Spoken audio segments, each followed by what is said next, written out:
So మీకు తెలుసా John మెక్కాథీ ఎవరు? సో ఎవరు ఏఐని కనిపెట్టారు, ఎవరు ఏఐని ఇన్వెంట్ చేశారు? So welcome to my day 2 journey of AI. John McCarthy is a scientist and అతను ఏం చేశాడంటే ఒక స్క్రిప్ట్ రాశారు. ఆ స్క్రిప్ట్లో ఫస్ట్ టైం అతను ఆర్టిఫిషియల్ ఇంటెలిజెన్స్ అని టర్మ్ని మెన్షన్ చేశారు. సో ఇన్ 1956 ఆయన ఒక కాన్ఫరెన్స్లో ఈ ఆర్టిఫిషియల్ ఇంటెలిజెన్స్ని ఇంట్రడ్యూస్ చేశారు. తన ఐడియాలజీని, తన కాన్సెప్ట్ని ఇంట్రడ్యూస్ చేశారు.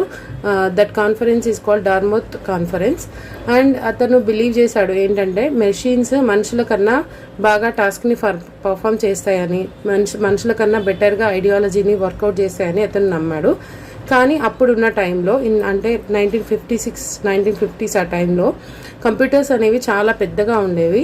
కాబట్టి టాస్క్లు ఏమైనా కంప్యూటర్స్కి ఇచ్చినప్పుడు అవి చాలా టైం తీసుకునేవి. కాబట్టి అతను ఐడియాలజీ మీద ఇంపాసిబుల్ అని అనుకునే టైం కూడా వచ్చింది ఆ టైంలో.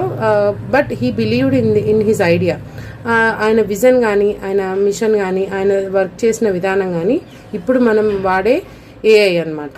సో మనం ఇప్పుడు ఏం వాడుతున్నాం? విర్చువల్ అసిస్టెంట్స్ని వాడుతున్నాం, చాట్‌జీపీటీని వాడుతున్నాం, ఇంకా బెటర్ వర్షన్స్లో మనం యూజ్ చేస్తున్నాం because of idea of John మెక్కాథీ.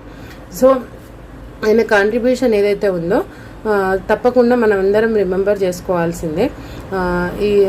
ఆయన ఒక ఇన్ఫ్లుయెన్షియల్ పర్సన్ అండ్ సైంటిస్ట్. ఆయన టెక్నాలజీలో ఒక హిస్టరీని క్రియేట్ చేసిండ్రు by inventing artificial intelligence. And in legal ఆస్పెక్ట్లో చూసుకుంటే ఏఐ క్రియేట్ అయిన తర్వాత ఒక లీగల్ ఛాలెంజ్ వచ్చింది. ఏమని అంటే ఎప్పుడైనా ఒక మెషిన్ కనుక ఏదైనా సంథింగ్ ఇన్వెంట్ చేస్తే అది something invented by the machine.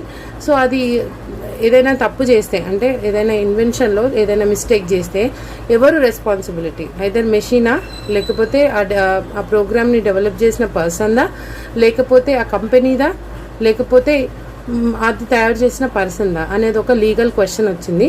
So ఇప్పటికి కూడా అంటే ఏ ఇన్వెంట్ అయిన తర్వాత కూడా చాలా క్వశ్చన్స్, చాలా డిబేట్ నడుస్తుంది ఈ పర్టికులర్ క్వశ్చన్ పైన. But even whatever, John McCarthy scientist who invented AI మనం అందరం చాలా రిమెంబర్ చేసుకోవాల్సిన person. And thank you. Follow for day 3. Thank you.